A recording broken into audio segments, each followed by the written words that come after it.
Hello, today I read from the book of 1 Samuel, the chapter 30. Chapter 21, it was about the war between the Philistines and Israelites. And David was in a Philistine country, and he wanted to go to fight. Achish, the king of the Philistines,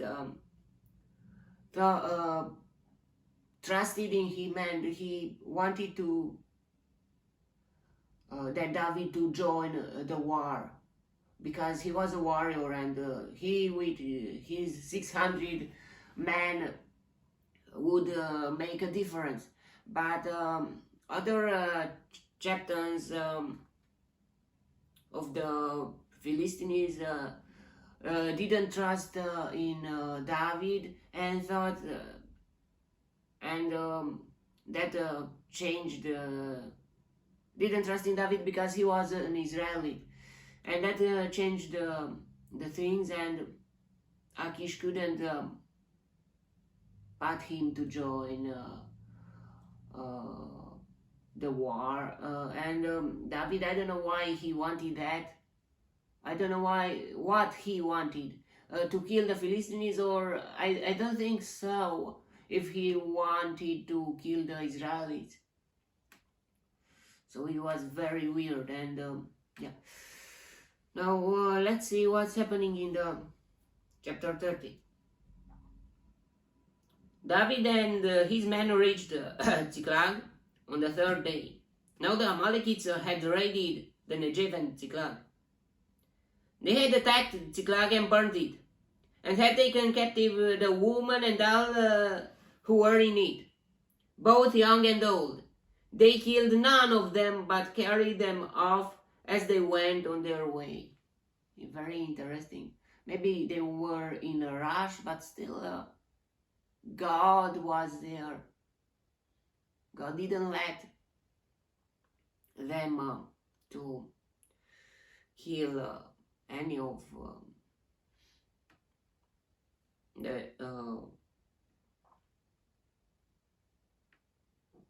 the woman and the children, or I don't know if they were. I think they were children too there, or I don't know.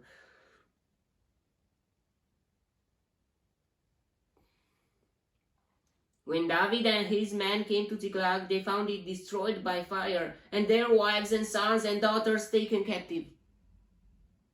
Yeah. So David and his men wept aloud until they had no strength left to weep.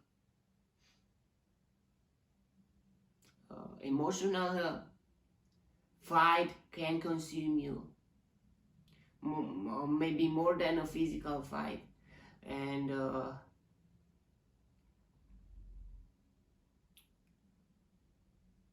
but still, if you have a reason to fight for, the strength will come to you,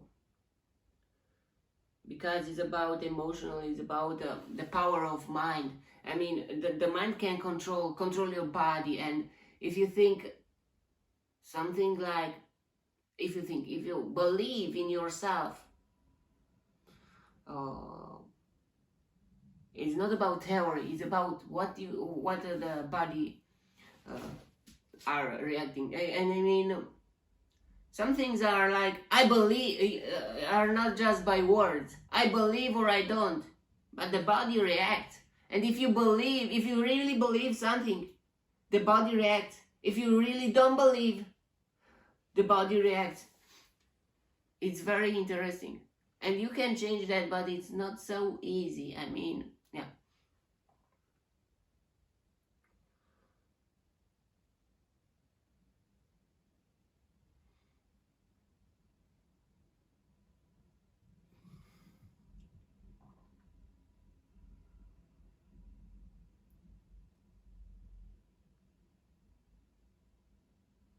David's two wives had been captured, Ahinoam of Jezreel and Abigail, the widow of Nabal of Carmel.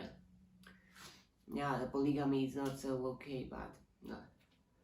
David was greatly distressed because the men were talking of stoning him. Yeah, to be a leader is not that easy. If the things are not working well, you can be stoned by the one who follows you. The ones. Each one was bitter in spirit because of his sons and daughters. But David found strength in the Lord his God. You must be strong. You must believe in God. You must have trust in God. And because everything is below him, I mean under him. He can change everything, and yeah.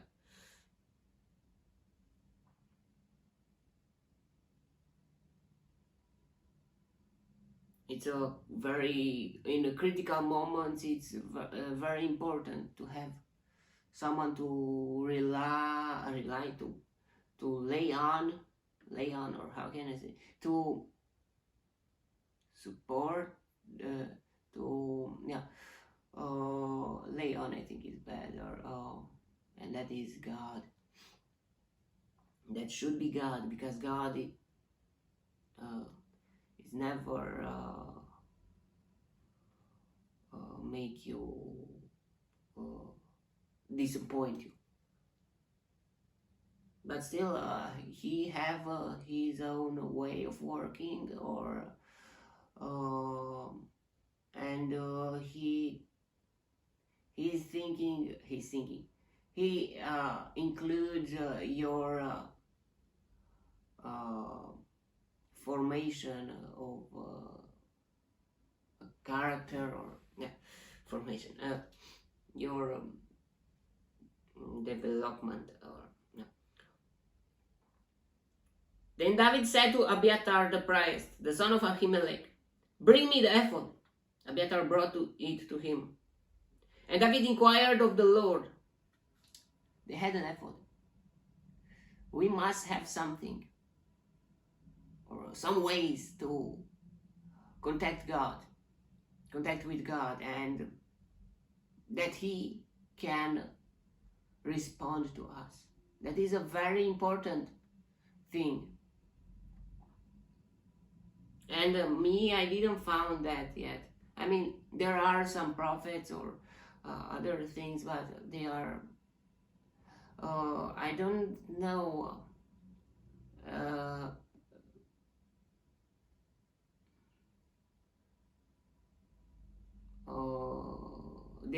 I mean, I wanted something to not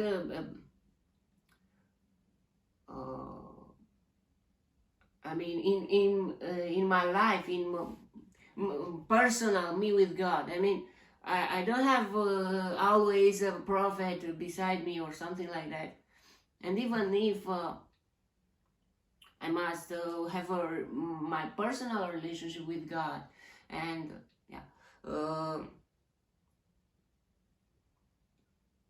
and why a prophet could have contact with God, and why me why not, or how and it's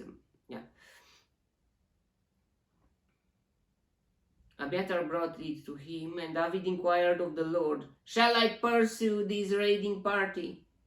Will I overtake them?" "Pursue them," he answered. "You will certainly overtake them and succeed in the rescue." I don't know this method, and ephod, the ephod, I think it was something that Moses told to the Israelites to make, and because God told him, was something that only the priest had.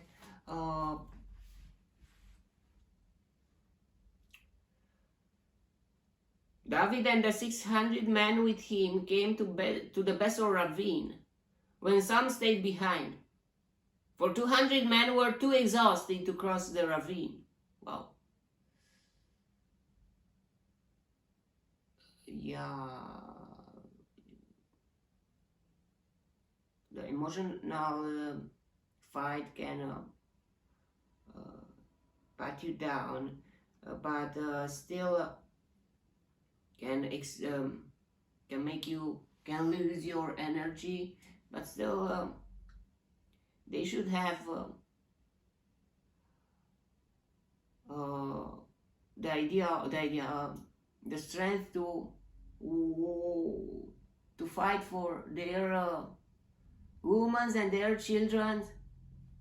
But still, even if you have the best reason to fight for, maybe the body cannot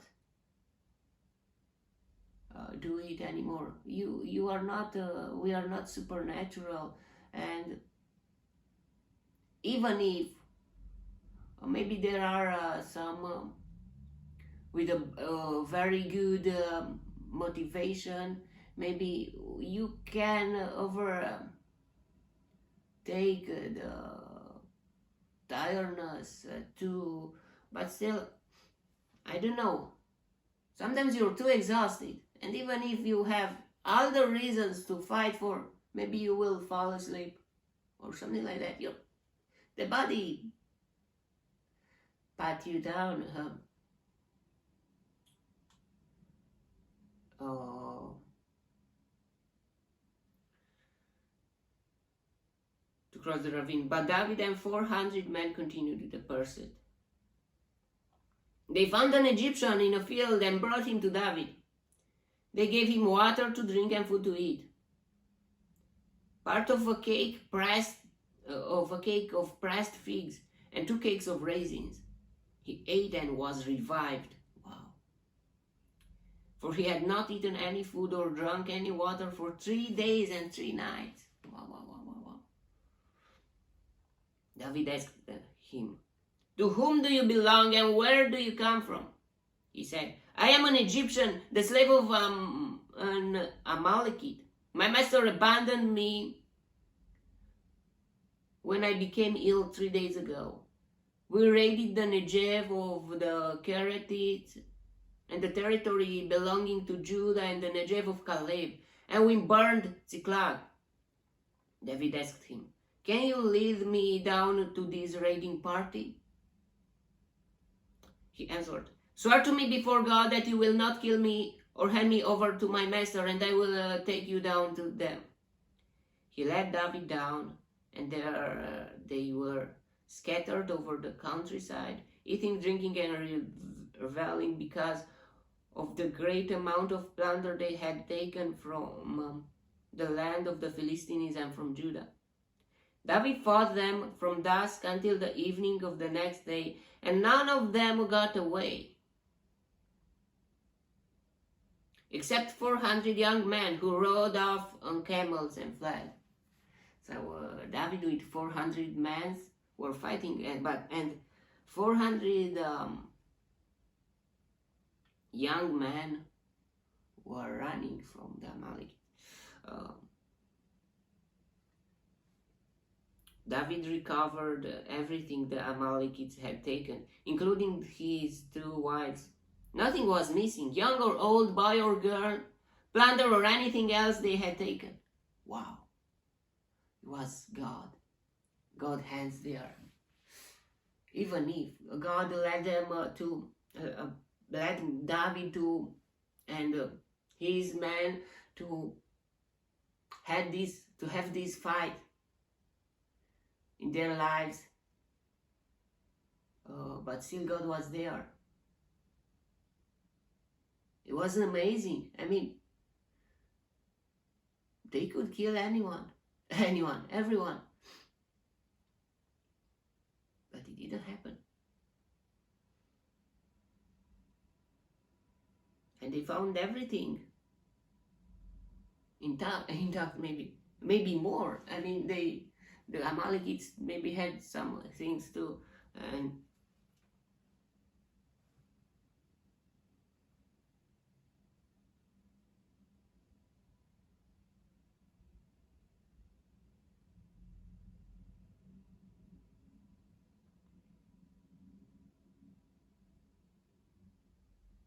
but you should be very, fought them from dusk until the evening of the next day, and they were tired, but they had the reason now.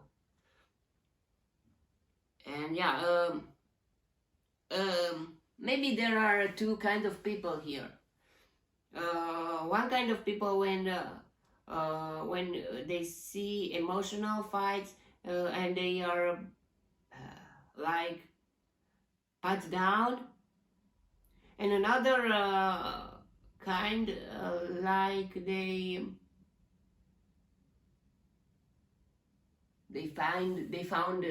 will find strength to fight for a reason, a motivation.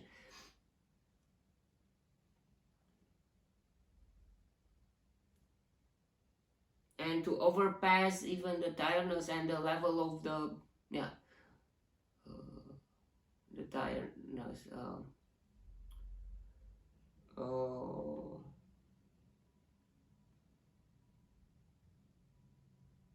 Nothing was missing, young or old, boy or girl, plunder or anything else they had taken. David brought everything back. He took all the flocks and herds, and his men drove them ahead of the other livestock, saying, "This is David's plunder." Then David came to the 200 men who had been too exhausted to follow him and who were left behind at the Besor ravine. They came out to meet David and the people with him. As David and his men approached, he greeted them. But all the evil men and the troublemakers among David's followers said, "Because they did not go out with us, we will not share with them the plunder we recovered. However, each man may take his wife and children and go." David replied, "No, my brothers, you must not do that with what the Lord has given us. He has protected us and handed over to us the forces that came against us. Who will listen to what you say? The share of a man who stayed with the supplies is to be the same as that of him who went down to the battle. All will share alike." David made this a statute and ordinance for Israel from that day to this. I don't know who wrote the book, but the 1 Samuel, but yeah, was very interesting.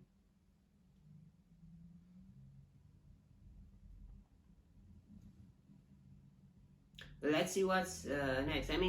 This is David's plunder, but they just recovered their things. Maybe the Amalekites had some things too. I don't know.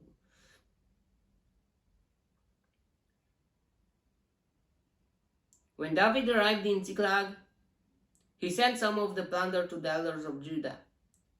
Before that, maybe in an organization, in something, everyone have some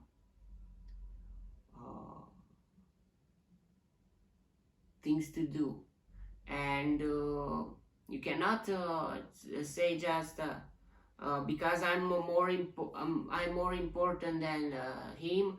But a team is a team, is equal, and even if someone is doing something and someone else is doing something else, maybe someone is in a front speech, and some people on the backstage could be more important than the one who are in front.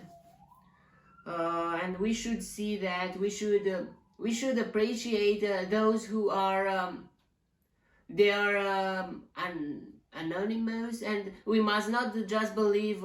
We must not just think that we, just with our power, we made it alone on ourselves. We fought and we realized things. And to dishonor the ones who are on your back, who support you, maybe your family, maybe your parents, who are or maybe your mother or father, maybe more mother, who are praying for you, who are feasting, who are uh,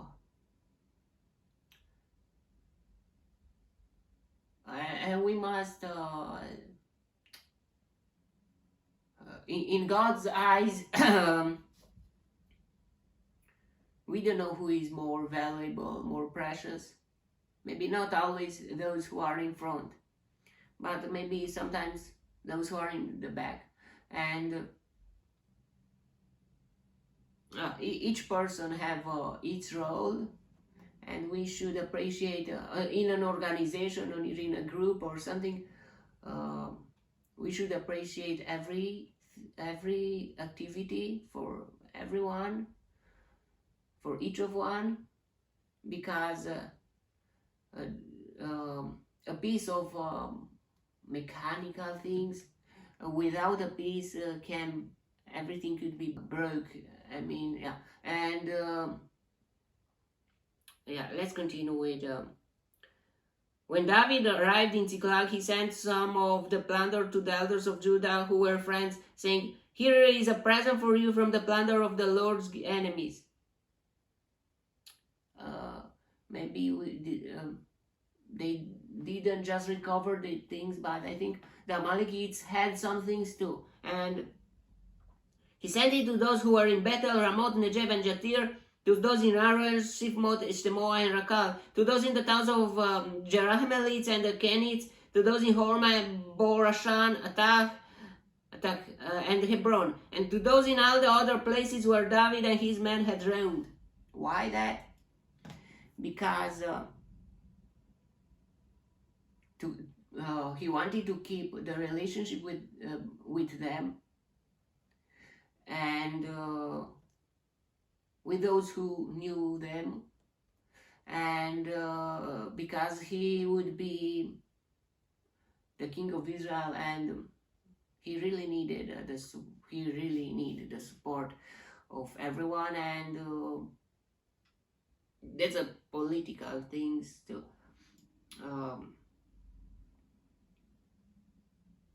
Okay, that was the chapter. May the God bless me, protect me, and let me in the next chapter too. And if you want to really see me there too, God bless you all, and goodbye.